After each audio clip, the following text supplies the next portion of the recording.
शांति। 22 अप्रैल 2023। बाबा के महावाक्य।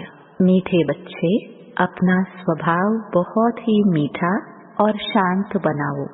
बोलचाल ऐसा हो जो सब कहे यह तो जैसे देवता है। प्रश्न, तुम बच्चों को कौन सा सर्टिफिकेट संगम पर बाप से लेना है? उत्तर, अपने दैवी मैनर्स का सर्टिफिकेट।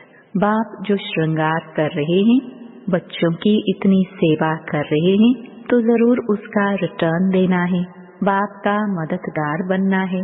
मददगार बच्चे वह जिनका स्वभाव देवताई हो, ईश्वरीय सर्विस में कभी थके नहीं, यज्ञ सेवा से स्नेह हो, ऐसे बच्चों को बाप भी इजाफा देते हैं, खातरी करते हैं।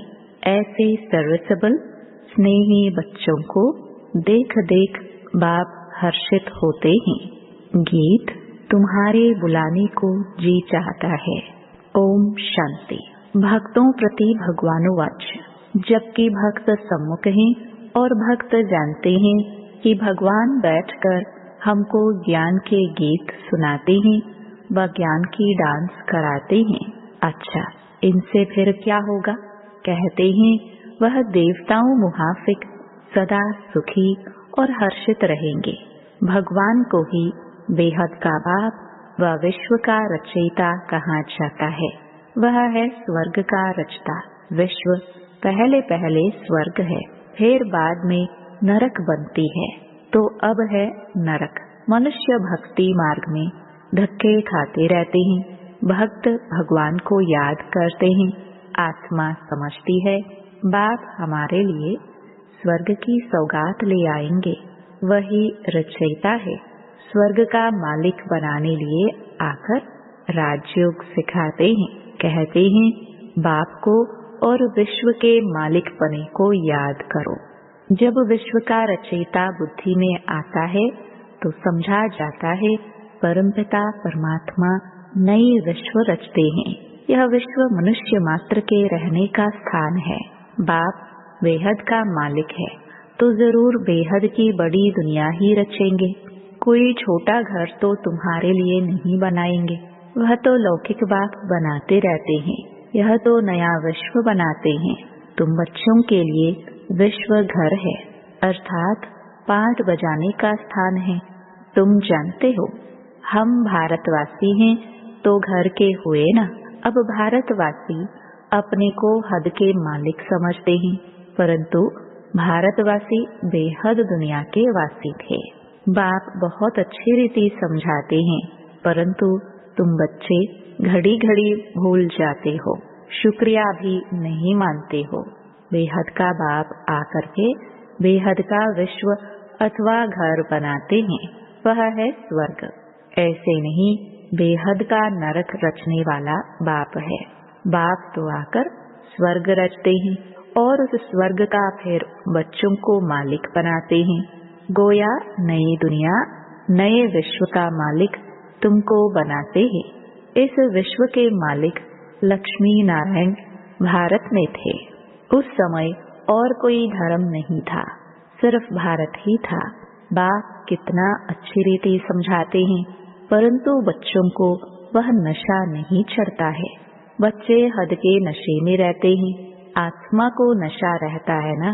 आत्मा का शरीर बड़ा होता है तो इन ऑर्गन से सब वर्णन कर सकते हैं। छोटा बच्चा तो नहीं कहेगा कि मैं विश्व का मालिक हूँ या फलाना हूँ।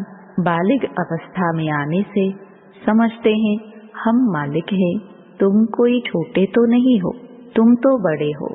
बाप ने भी बुजुर्ग शरीर लिया है। समझते हैं बाप विश्व का रचयिता है, मालिक नहीं बनते हैं। अक्षर कहने में भी कहाँ कहाँ भूल हो जाती है। बाप है विश्व का रचयिता। कहते हैं मैं विश्व की राजाई नहीं करता हूँ, सारे सृष्टि का रचयिता मैं एक हूँ। अक्षर अक्षर रिफाइन कर समझाना पड़ता है। बाप विश्व का रचता डायरेक्ट समझा रहे हैं, हम तुमको विश्व का मालिक बनाने आया हूँ। ऐसे नहीं, सिर्फ भारत का मालिक बनाने आया हूँ। इस समय जो भारत के मालिक हैं उन्हें वह सुख थोड़ी है, अभी सब कब्र दाखिल होने हैं। इसको कहा जाता है कयामत का समय। विश्व का रचता जरूर गॉड को कहा जाएगा, वही न्यू वर्ल्ड का क्रिएटर है। न्यू वर्ल्ड को स्वर्ग, पुरानी वर्ल्ड को नरक कहेंगे। तुम बच्चों में भी नंबरवार समझते हैं। जिनमें ज्ञान कम है उनको इतनी खुशी नहीं रहती है। माया खुशी में रहने नहीं देती है। बच्चे देही अभिमानी होते नहीं। देह अभिमान आने से ही फिर सब विकार सामना करते हैं। तुम बच्चे जानते हो हम आत्माओं का बाप वह है। भक्त सब बुलाते हैं, आकर हमको कुछ सुनाओ। लिखा हुआ है भगवान वाच, मैं आया हूँ तुमको स्वर्ग का मालिक बनाने, तुमको लायक बनाता हूँ, तुमको सारे विश्व की हिस्ट्री ज्योग्राफी सुनाता हूँ। इस बेहद के ड्रामा में कौन कौन मुख्य एक्टर्स हैं, तुम्हारी बुद्धि चली जाती है बेहद में। ड्रामा में मूल वतन, सूक्ष्म वतन, स्थूल वतन सब आ जाते हैं। तुम्हारे में भी कोई है जो इन बातों को अच्छी रीति समझते हैं। कोई को धारणा नहीं होती है क्योंकि अनेक जन्मों से अजामिल हैं। वह संस्कार हैं, ऐसे गरम तवे हैं जो बिल्कुल धारणा नहीं होती है। उनका भी उद्धार होता है। कम से कम स्वर्ग में तो जाते हैं, दास दासी बनते हैं, प्रजा में जाते हैं। उद्धार का मतलब है स्वर्ग में तो ले जाते हैं ना। बाकी पद तो पुरुषार्थ अनुसार ही मिलता है। यदि धारणा नहीं करते हैं तो स्वर्ग में तो जाएंगे, परंतु दास दासी का पद मिलेगा। बच्चों को कितना भी समझाते हैं, परंतु जैसे गरम तवे पर पानी, तो समझा जाता है उस वासना संस्कार वाले हैं। सन्यासी भी वासना संस्कार ले जाते हैं ना। जन्म लेंगे फिर सन्यास करने का ख्याल होगा। यह बातें भी यहाँ समझाई जाती है। सतयुग में तो विकार की बात ही नहीं। वहाँ जन्म जन्मांतर निर्विकारी पने का संस्कार रहता है, माया ही नहीं है। यहाँ तो बच्चों को सुधारने की बहुत कोशिश करते हैं। कोई तो बिल्कुल ही मैले कपड़े हैं, थोड़ी ही सोटी लगाई जाती है तो एकदम फट पड़ते हैं। धोबी भी कपड़े की संभाल करते हैं, परंतु कोई सड़ा हुआ कपड़ा होता है तो फट पड़ता है, फिर आश्चर्यवत भागंती हो जाते हैं। अब कितनी मेहनत करते हैं, राजयोग सिखला रहे हैं। वही रहमदिल है जो सब पर रहम करते हैं। बाबा रहमदिल है, माया बेरहम है। माया ने सत्यानाश कर दी है। इसलिए कहते हैं मैं कल्प कल्प कल्प के संगम युगे आता हूँ। बात है पतित पावन। पतितों को ही वापस ले जाने आना पड़ता है। त्रेता में कोई पतित थोड़ी है जो त्रेता में आकर पावन बनाऊं। भगवान तो है ट्रुथ, वही सत्य सुनाते हैं। तुम बच्चे अब जानते हो बरोबर विश्व का रचयिता शिव बाबा ब्रह्मा तन से हमको विश्व का मालिक बनाने पुरुषार्थ कराते हैं। बाप कहते हैं अगर हमारी मेहनत व्यर्थ गवाएंगे, अपनी चलन से बहुतों को धोखा देंगे तो पद भ्रष्ट हो पड़ेंगे। कहेंगे इनसे तो भूत निकला नहीं है। बच्चों की चलन ऐसी होनी चाहिए जो समझे यह तो जैसे देवता है। देवताए नामी ग्रामी है। कहते हैं इनका स्वभाव एकदम देवताई है, तो बाकी का अंडरस्टूड आसुरी हुआ ना।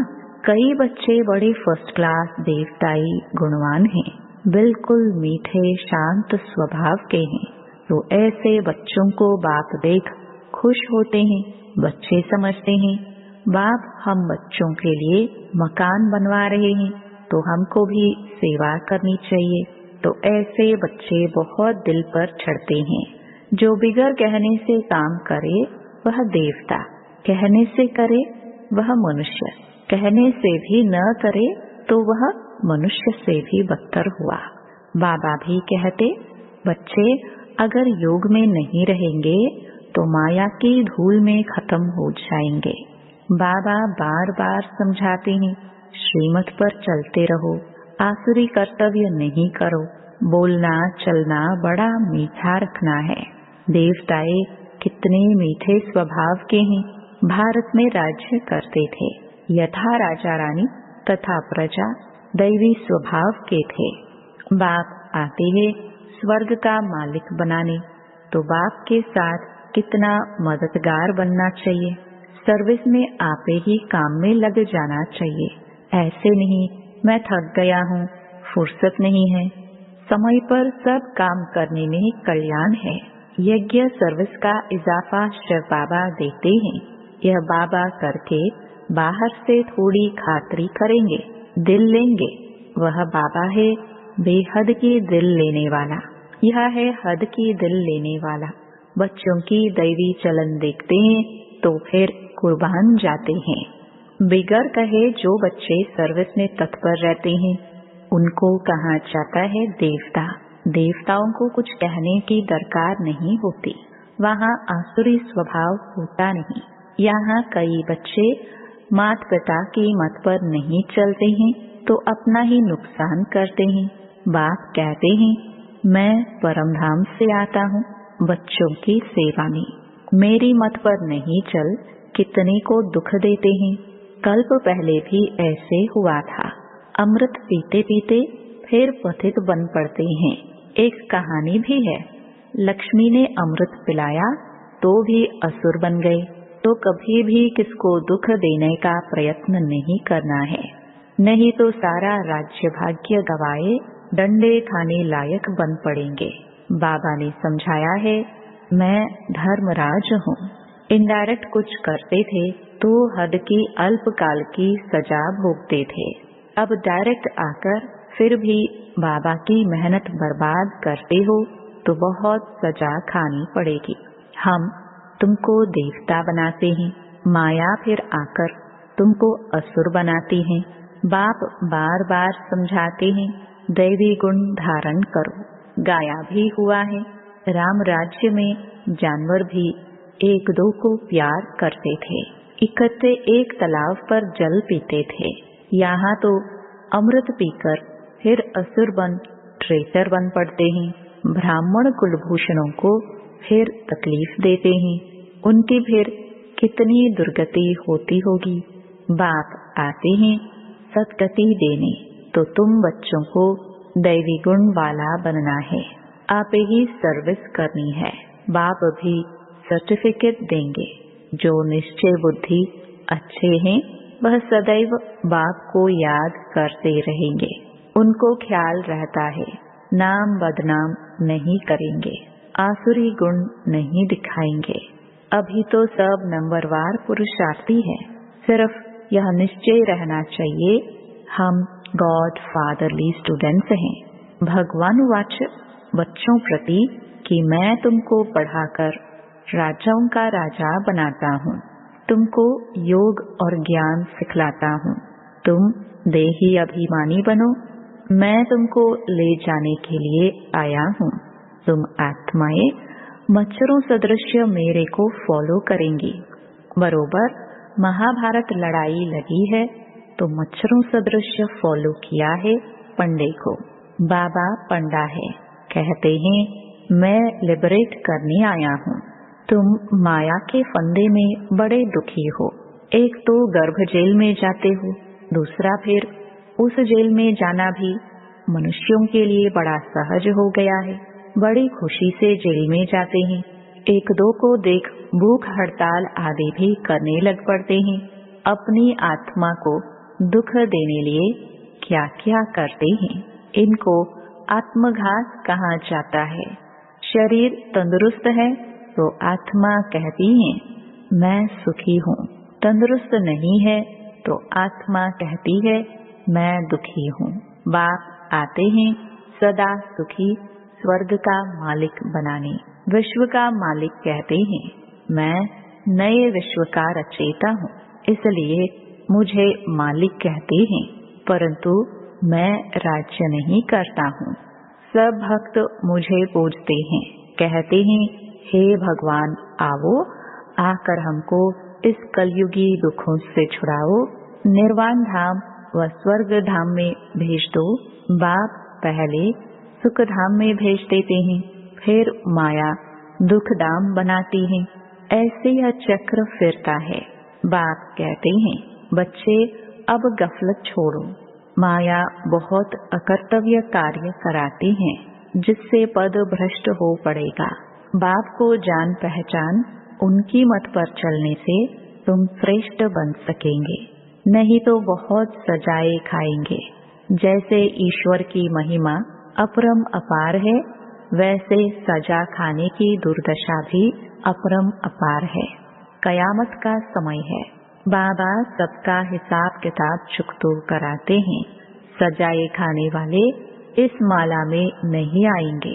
बाप कहते हैं सिर्फ इतना याद करो, विश्व की रचयिता नॉलेजफुल गॉड फादर हमको पढ़ाते हैं, वह जरूर विश्व के मालिक पने का वर्षा देंगे। इतना याद रखे तो भी हंसते खेलते रहेंगे।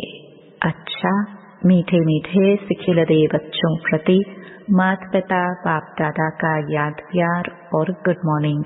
रूहानी बाप की रूहानी बच्चों को नमस्ते। धारणा के लिए मुख्य सार।